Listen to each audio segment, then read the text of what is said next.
We are good to go. All right. I am Amy Greenhall with Brigham City Hospital, and I just wanted to talk to you for a few minutes about insurance before we get into our Linger and Learn seminar. We accept most insurance plans, but there are a couple that we can't accept, but they're not the big ones. They're not the big ones that you would think. So, and if you've got any questions at all about insurance, just please call us. We can answer the question. We've got women that their whole job is to call insurance companies all day long, every day. They know what we cover, what we don't cover. They know if you're good to go, if you're not good to go. And there is a really cool thing in Box Elder County. One of our local legislators had an emergency, and you know emergencies don't happen between 8 and 5. They happen at 2 o'clock in the morning or 8 o'clock at night. It's never convenient, but he had an emergency and had to drive to Logan due to his insurance. And he thought, I don't like this. I don't want to have to drive out of my community to go out of town to take care of an emergency. So he actually enacted legislation, and it passed, saying that if you have insurance, but you live in a rural county, which Box Elder County is rural, then you can go to your local emergency room and it will be covered as if it is in network. And so we've got that. You can come to us for your emergencies. We want you to be able to come to us so your family and friends can come and visit you. It's close for them, it's close for you, it's convenient for you. We want you to come see us.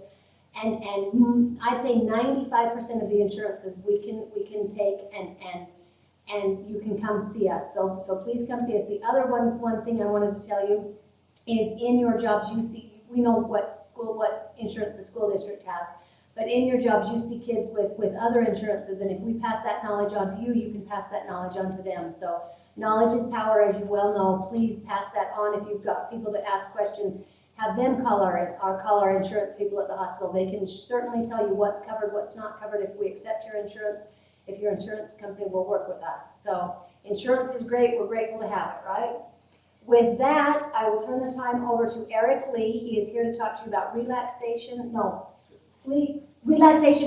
I was going to say exercise. Relaxation and sleep. All right. Well, great. This is kind of interesting. So I'm glad there's some people in the room that would be really uncomfortable, probably. So I'm glad they're all here.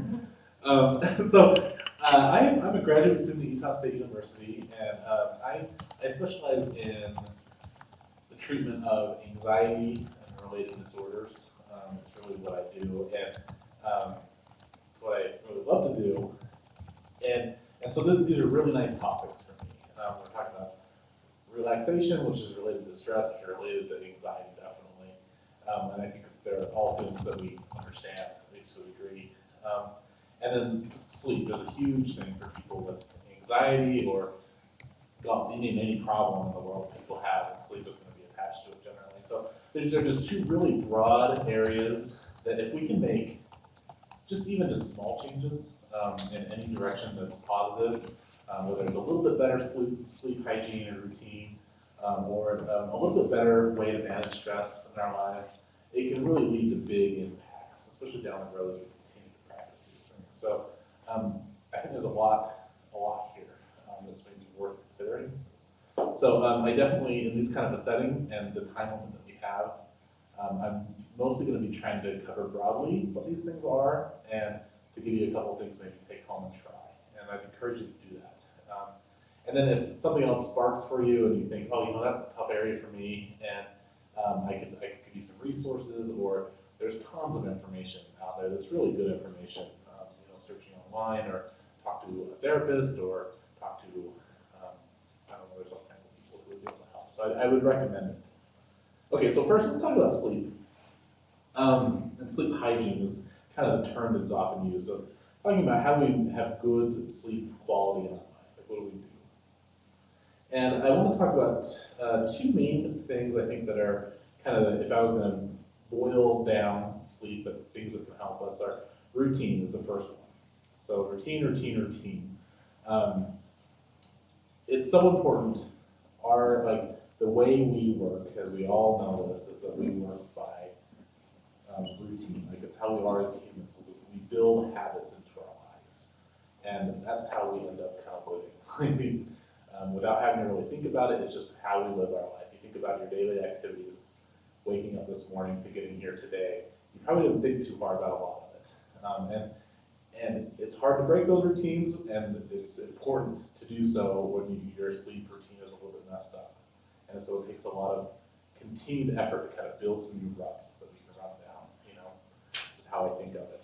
And so what I would say with routine that is important is just to kind of consider your evening. Just step back, take a minute, and think about what you do in the evening. What does that look like for you? And maybe we can consider some areas that might be problematic. I think it's crucial to hit the brakes slowly. You can't be running 100 miles an hour. We're just talking about how fast you can get going. I can hear it in your life. You seem like a busy person, and we all are. We're all busy, busy, busy. And we can't run 100 miles an hour to our bed and land in it and just fall asleep okay. It's just not going to happen. And I think we all know that, but we still try it. We have a hard time kind of learning that. And so let's step back and notice that. We need to slow down and give ourselves a little bit of space. And so it doesn't mean you have to do less necessarily. You can still be a busy person. But let's rearrange our lives as much as possible to put some of the things in place before bed that maybe are a little bit slower and calmer activities that are going to slow you down, kind of start hitting those brakes, whatever that might be for you. And then notice the things that activate you that maybe you can move somewhere else. Things like, it can be anything for anybody, but if it's watching, a movie or TV show or heck, the news, that can really activate people, like really exciting movies or something like that right before bed. For some people, that just really doesn't work for them, but they keep doing it. We don't learn super fast sometimes. Another thing with routine is to watch your food. What are you eating right before bed? Are you eating right before bed? Can we move dinner a little bit earlier? And then any snacks afterwards, can we reduce how fatty they are, how rich they are? Those kind of foods are generally not going to help us sleep very well. So pay attention to that kind of stuff on our lives. And some of those are kind of obvious. And one more thing that kind of fits in the obvious camp is naps. Like we want to limit our naps or eliminate our naps. And this is different for everybody. Sometimes naps can be really effective in people's lives when they're well regulated and you don't sleep for 3 hours in the middle of the day. When it's more, people can do really well with 15, 20, 30-minute naps during the day, but we don't really want any more than that ever. So that's my bullet point on routine. The second thing that came to mind is environment. Paying attention to where we sleep. And again, it's all obvious stuff, but we just don't think about it a lot of times. We get in that autopilot mode and we just lie in our bed and don't think about what we have, what our environment is like. Most experts agree that we want the room to be cool, so turn that thermostat down or open a window right now, and let some cool air in. Doesn't mean you have to be cold, you want to be bundled up, but the room being cool generally helps people sleep better. Obviously, again, we want to keep lights down. This is something we're really bad at. Most people I know have a big blinking alarm clock in their room, and you might sleep just fine with that going on, but your brain knows it. Like your brain knows there's something there, and with your eyes closed, it still sees it.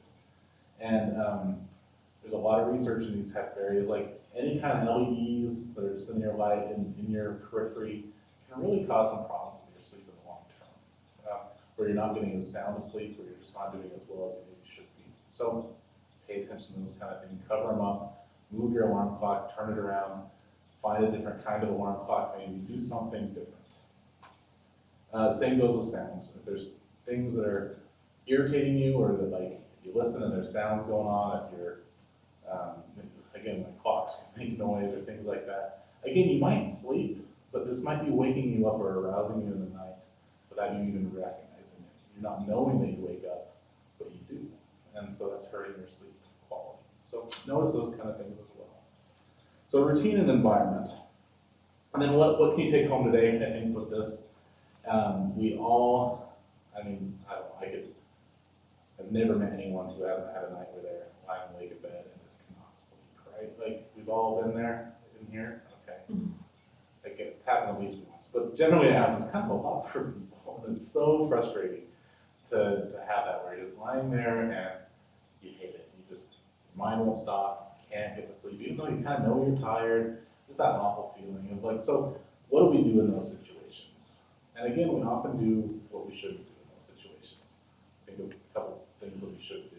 we shouldn't just stay in bed and force ourselves to sleep. But we do, because it starts to associate with us like how much we hate our bed. You know, like it just gives you bad associations with bed. We should only have good associations. It should be a comfortable place that we like to go to. So we shouldn't stay in bed if we can't sleep.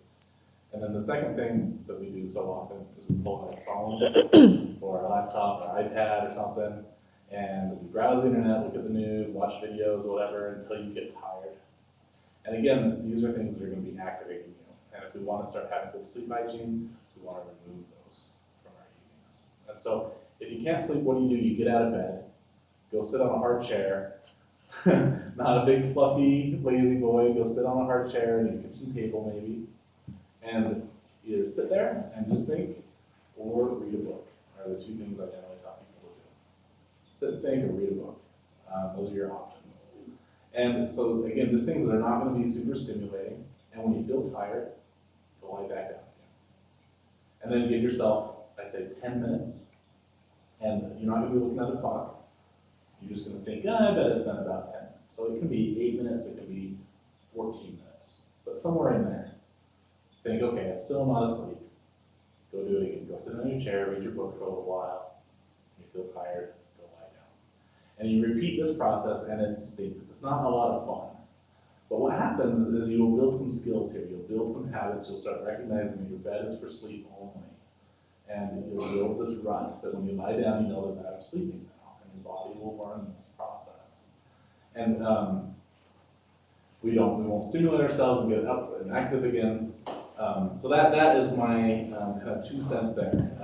It's a simple process, but it's really hard to do in practice, I think. But do it. Try it out and see if it works for you. It's kind of tried and true. People who do this, like study-wise, like just always report success. It's a great way to make sure that we associate our bed with sleep and that we sleep better. So try that the next time you can sleep. Okay, so let's move on in the next 10 or 12 minutes. We can talk about stress and talk about a little bit of relaxation. So I think it's important to talk about stress first, because we wouldn't care about relaxation. Everyone talks to me like, how do I relax? How do I relax? But really we're asking like, how do I get rid of stress? How do I get rid of stress? That's what we all kind of are shooting for most of the time, I think. And I think stress gets a really bad rap in our society. As I study more about it and as I talk to people about it, stress is a gift. It's a gift as humans that we all have. I've never met anyone who hasn't had stress in their life daily. I mean, it's just something we all experience a lot, to varying degrees, and some people more than others for sure. But it's a gift that can like really show us and alert our minds and our bodies to things that we need to be alert about, things that are important, things that are maybe dangerous or scary, or things that need to change in our lives, and so it can really guide us to some important things in our lives.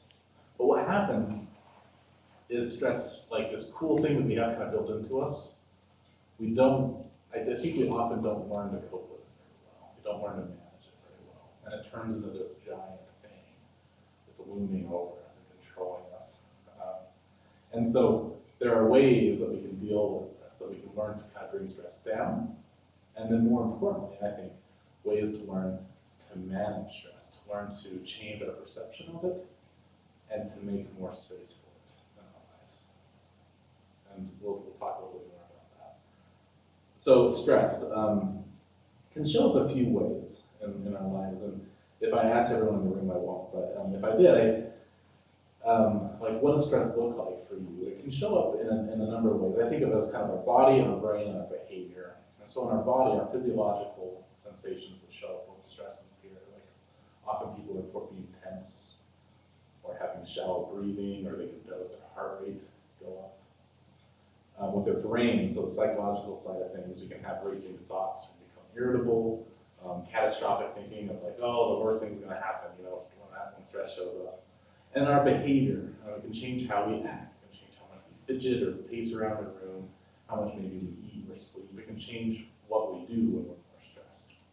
And so these are all kind of work together, though. They all kind of interact with one another. It's not a simple solution, but we can do things in each of these areas to kind of help with stress.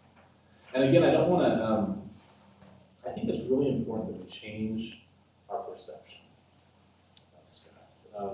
This is not something you're going to eliminate. And we so often think that somehow we can, but like, I don't know, I talk to people who come in and sit down with me and that's kind of their goal. Like, how do I get stress out of my life? And that I am gonna have some like magic thing that's gonna like make stress just go away. And if I don't have it, and even if I did, I don't think we would really want it when we think about it. I think it's an important part of our human lives. And so let's kind of change our perception of it a little bit. And as we do that, our capacity to deal with stress will go up.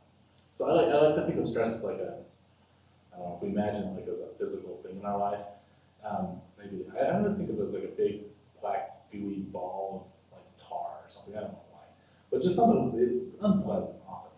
Stress can be, and so it's something that kind of sometimes is really small in our lives that we carry around, and sometimes it grows and grows and grows into something really big, and sometimes it's really small. Sometimes it grows. And as I think about just our day, every single day. Sometimes it's big and sometimes it's just as you think about your day to day, how's your stress been? And I bet it hasn't been the same. I bet sometimes it's been big and sometimes it hasn't really been all that noticeable. And then there's weeks where it's kind of bigger, where you just have a lot of stuff in your life and it's just bigger. There's weeks where it kind of stays a little bit smaller. It kind of comes, kind of goes, does this thing. And what I want to work on today, I'll do a little exercise with everyone, is I want to work on just making space for the stress that's in your life right now, however big or however small it is. And that means our job is not to try to shrink stress down. It's not this motion. It's like this motion of like, how can I hold on to it? Can I like maybe just put it on my lap or in my pocket? And can I just come along with me today? Because so often we get in this mode where we say, I will go do these things that are important in my life. I'll go live my meaningful life that's important to me once my stress gets this small. And I want to like totally flip the script on that and say, I'm going to go live my life. I'm going to go live do the meaningful things that are important to me, whatever those are for you. And stress can come along, whether it's this big or this big. Whatever it is, I'm just going to make space for it. I'm going to go do my stuff. It's not going to control who I am or what I do, kind of thing. And so how do we do this? How do we like make our capacity grow to hold on to this? It's way easier to talk about than to actually do. It's one of those things for sure. And I like to think of it as going to the gym a little bit. Like you go to the gym, and let's say you like lift weights every day. That gives you the capacity when you leave the gym to pick up heavier things outside of the gym. So like just in your daily life, you're stronger, right? And I think we can do the same thing with stress and with kind of our internal experiences. We can go to the gym and we can practice this stuff, like meaningfully practice it and build some muscles. So somewhere in our brain are some muscles that are growing. And but what it does when we practice and practice and practice is that it allows us to go outside in the world as we just live our life. We take those muscles with us, and it gives us a capacity to hold on to more of this stuff and to kind of make more space for it. So how do we go to the gym? And there's a number of ways that you can do this, and I'm going to do just something very simple today, but lots of breathing exercises, progressive muscle relaxation techniques, or mindfulness or meditation techniques. There's lots of them, and most of them are very, very good. But most of them focus on kind of one thing, kind of the core part of it is being present. Practice like this, being very aware of the here and the now, of what you're experiencing right now, and just letting it be what it is. Practicing like making space for what you have right now. And it's hard. But as we do it, we kind of develop some muscles, we get better at it, we can hold more and more and more. And as we go throughout our day, we've got these muscles that let us move towards the stuff that matters to us even more while we carry more stress. Does that make sense? I feel like I'm okay. So what I'd like to do in our last maybe 5 minutes, is just do a short, kind of simple breathing exercise, a little mindfulness exercise. And I recommend keeping it simple. There's a lot of these exercises, and I think for different people, different things kind of work better and like seem better. And so do whatever you want, but as long as we're kind of focusing on the present, I think that's what really matters, is kind of learning to just sit with what we have. So I encourage you, if you'd like to in the room, do it with me. I'm just going to do just a short exercise. And how I recommend doing these, you can do it lying down or you can do it sitting in a chair. But the key part is just kind of get comfortable in a position where you're not like crossing your legs or your arms, just kind of open, where you can just sit and not fidget too much for a little while. And then I recommend that you close your eyes. You don't have to. If you're not comfortable with that, that you can maybe just kind of stare at a spot, find a place that you can just stare at. But if you are comfortable to close your eyes, I recommend that. And I'm going to be giving this as something that you can practice on your own, so I'll walk you through it a little bit. So as you sit down, you just want to really hit the brakes. We want to slow down.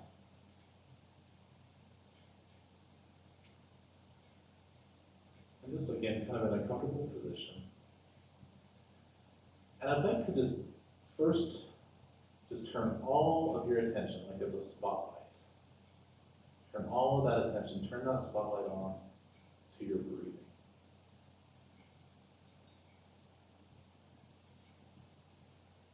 Just take a deep breath in and deep breath out.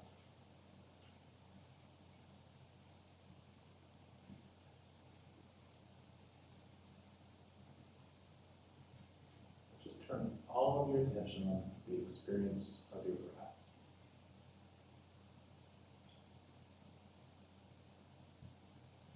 Maybe notice just the smallest details you can of your breath. Like the temperature that enters through your nostrils, feel cool air.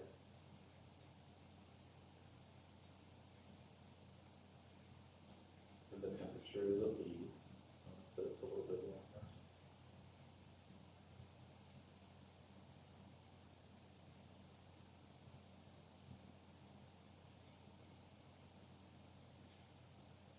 Notice the sensation of the breath just deep down into what the air feels like through your body.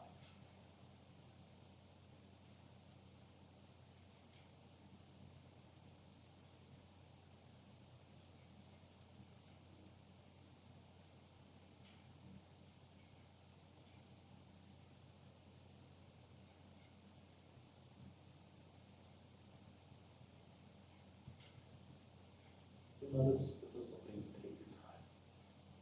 Don't rush. I like to think of our breath as an anchor. It's kind of the part of us that's just always present. So it's right here, right now. So as we continue with the exercise, you'll notice that your mind will wander. You'll start worrying about something earlier this morning, or you'll start worrying about something that's going to happen in the future. And that's what our mind does. That's okay. We're going to just practice noticing that our mind has kind of wandered. We're just gently guiding our attention back to our breath, to our anchor.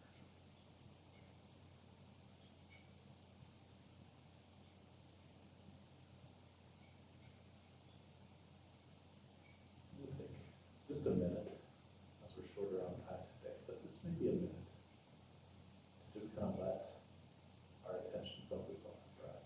And then to notice as our mind again draws our attention away, as it does. Any kind of thought or emotion that might show up, whether it's something you enjoy or something you don't. We're not going to really spend a lot of time or effort evaluating. We're just going to notice that the distraction has shown up. We can kind of wave at it, perhaps. Don't just guide our attention back to our breath, back to the present. And continue practicing building these muscles. Every time we bring our attention back to our breath, I think of it as like lifting another weight. Building a little bit more muscle to help us be present and aware. So let's just take maybe 15 or 20 seconds today. I'll just kind of let us be quiet and just notice our mind wandering. Your job is just to bring your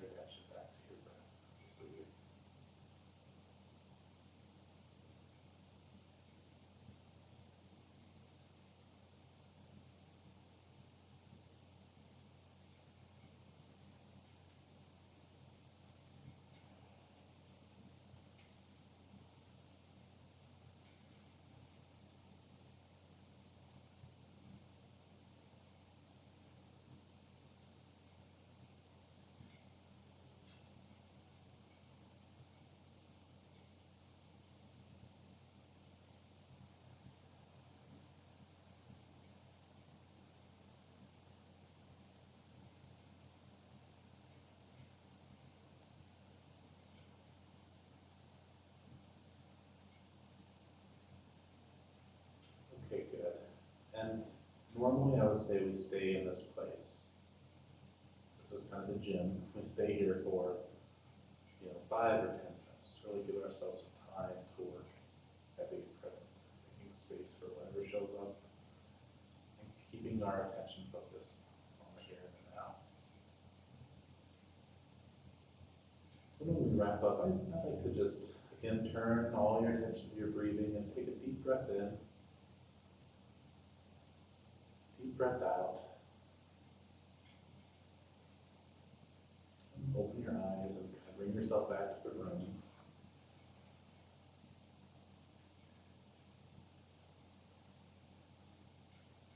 So that's like just a very short, very simple kind of mindfulness or meditation, kind of just some deep breathing. And again, with the goal here, I just want to remind you, is not to just like totally eliminate stress from your life. If that's your goal, you're going to fail. That's just period. I'm sorry. But our goal really is to just kind of spend some time with it. Learn to manage it a little bit better. Learn to kind of change our perspective on it. It's something that doesn't need to always be fixed or controlled totally. But it's learning to just kind of be with it as it is there. And so I recommend, I really do, if stress is a thing for you, it's hard, and it is for most people. And I know we're all busy. We are all busy. But to find 5 or 10 minutes in your day, every single day, to go work out, to go do this, some kind of practice like this. And you can do it with yourself. You can search online for some guided meditation or mindfulness exercises. There's also some really good smartphone apps. There's one called, I can't think of them now. There's some really good ones. If you search for mindfulness, you'll come up with lots of good apps. They're even free. And if you spend 5 or 10 minutes every day doing this, again, it'll take a little while, but you'll build some muscles and you'll notice it in your life. It won't just help you in that moment, it'll help you with the rest of your day and the rest of your week. So it's a huge thing that comes from this small little practice. So I recommend it. That is kind of my biggest thing. The last, I guess I'll wrap up, and because we're out of time. And I will say, if stress is big for you, if it really is pushing you around, don't just try to handle it yourself. There's a lot of good help out there. Go talk to someone. Doesn't mean you have to go see a therapist for months and months and months on it, but go talk to someone. Get a little bit of advice from someone who really deals with this a lot. It can mean a lot. So if this is a big thing for you, go get some help. If it's not, if it's just a part of your life, these are some really good ways to kind of manage it. So that's all I've got today. Thank you all. Thank you. Yeah. Exactly, that was my fear. It's like, breathe deep and shut your eyes, I'm gone. Yeah, that is part of it too. That's like, I should have actually mentioned that. Like, not only will the mind get distracted, but that's another thing. Yeah. You have to kind of bring yourself back. I checked my heart rate after it dropped a ton. Yeah. So yeah, that was awesome. What are you doing at like 9:30 tonight? Yeah. Are you? Well, thank you all for coming. I'm glad like I said, there's other people in here. Yeah, can you imagine giving it to the empty chairs? That'd be a little weird for sure. There's lots of thank yous coming in. Oh, good. I feel a little underprepared. Like I just had some slides or something. No, this is great. Well, yeah, shut your eyes, you can't see this. That's true. So, yeah, that was fabulous. Thank you. Anytime. I'd be happy to. 9:30 tonight. Other than that, one more notice. Thank you. Yeah, thank you.